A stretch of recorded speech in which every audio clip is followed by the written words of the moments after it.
I gotta be honest, man. When I heard that Kamala Harris was gonna finally give an interview after all this time, and it was gonna be with Dana Bash. Remember, Dana Bash was the journalist who was literally trying to will Joe Biden through that debate that finally exposed him.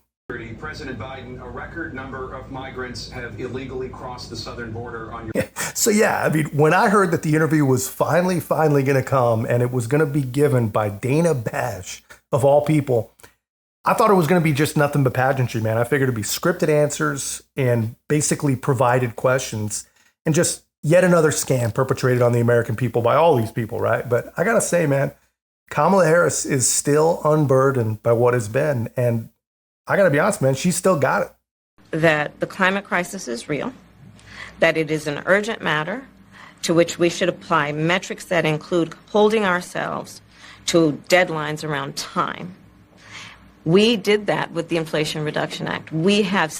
Yeah, climate change is real. That's what she just said. And actually, obviously, climate change is real, right? But the question is, to what degree is it anthropogenic? We just don't know that, right? But what we do know is that nations spending themselves into the poorhouse while citizens deprive themselves of literally everything. I mean, even freaking straws. We're talking about everything. We know that's not the answer. We also know that the answer is not to rely on crazy people in government that told us if we didn't get rid of cows by today's date, that the world would already be lost, right? But I digress. I mean, that's not what this video is about. This video is about Kamala Harris, and she doesn't know what to do either, right? But she does know that whatever we do, we got to hold ourselves to some deadlines that have to do with time. Those are the kind of deadlines that have a really, really firm deadline, right? Obviously, she's ready, guys. I mean, she also said the thing that no one on her side really knew already. The Inflation Production Act was all about climate deadlines, the kind that rely on time, of course. And it had nothing to do, really, almost nothing to do with stopping inflation, right? So this interview, guys, this interview is such a rare occurrence. I think we owe it to ourselves to go through as much as we can actually stomach, right? And I'll start with the more important stuff, the more laughable stuff, because there's no telling how long you guys can hang in for this one. But just watch Tim Walz's face on this one. Do you still want to ban fracking? No, and I made that clear on the debate stage in 2020, that I would not ban fracking. As vice president, I did not ban fracking. As president, I will not ban fracking.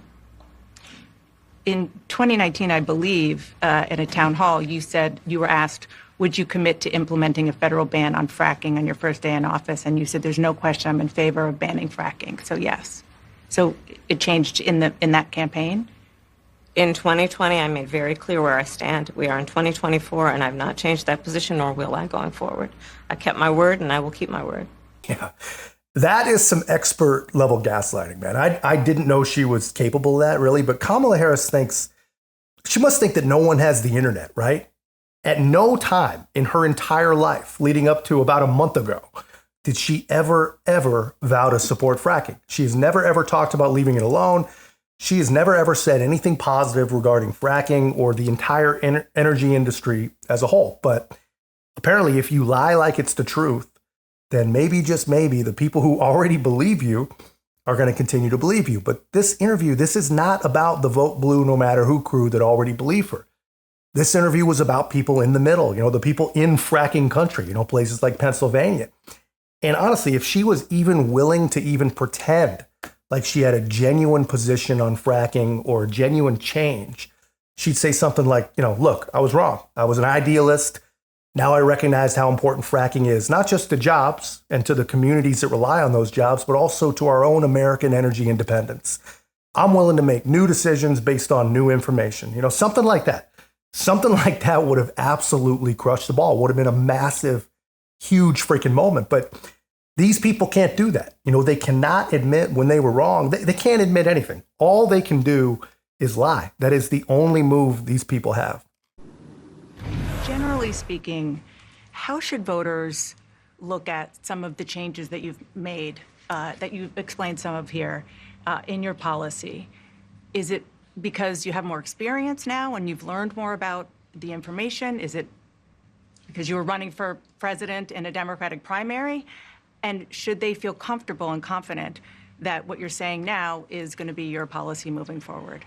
Dana, I think the most important and most significant aspect of my policy perspective and decisions is my values have not changed.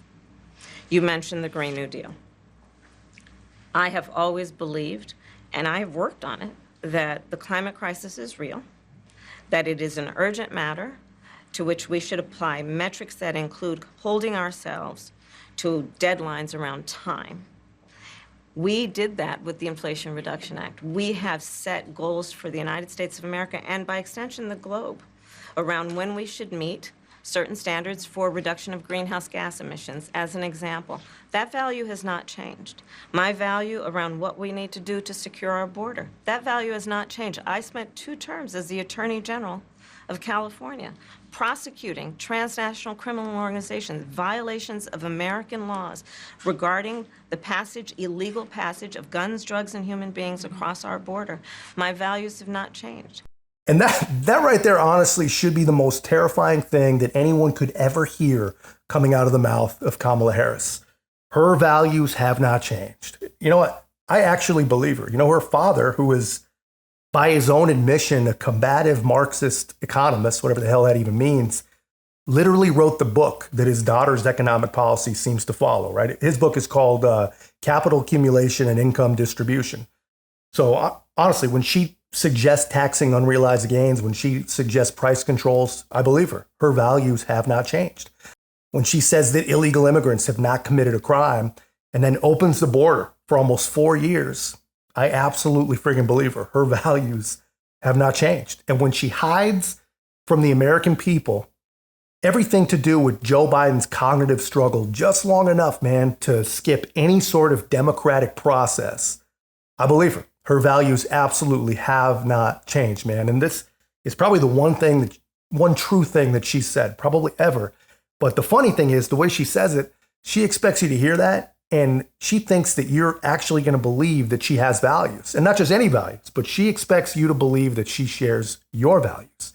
It's insane. And that's all I've got for this one on now, man. But let me know your thoughts in the comments, guys. If you haven't already, man, be a part of our growth. Make sure to like, comment, subscribe. Most importantly, share the channel. I'll see you in the next one.